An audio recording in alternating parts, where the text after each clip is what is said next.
So this is the word wall for the AP Psychology class that my students created. It was completely student created this year. And it started off with one chapter, with the learning chapter, where all students took the entire list of vocabulary terms from that chapter and had to relate them to each other. So they had to draw lines, basically a large mind map of how all the terms related to each other. The students found that very useful because it provided context to the different terms. So we expanded that out and did in groups all the other chapters for the first semester.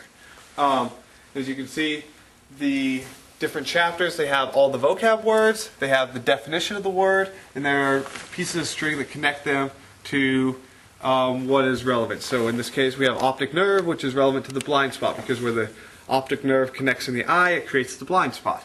So students went through, and anywhere they could find a link between words, they connected them. The theory behind it being that since it is such a vocabulary-heavy class of 700 plus words, the more different links that students could understand words and how they relate to one another, the better. As we go forward next year, I would love to expand this project out more.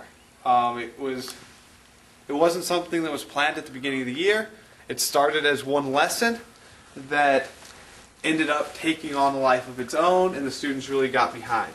Unfortunately, since it wasn't planned at the beginning of the year, there wasn't time set aside to expand on it into the second semester and cross chapters. For next year, I would like to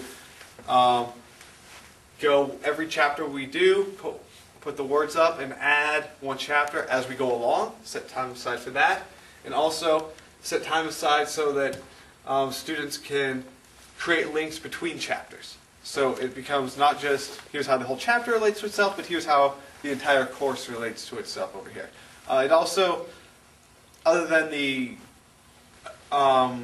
what it added to the class as far as understanding content, it also added something to the classroom, which was very focused of this is what's important, this is the things we're doing. Students who weren't in the class would come in to look at the wall and things like that. So it added a lot of context to the class as well as knowledge to the class.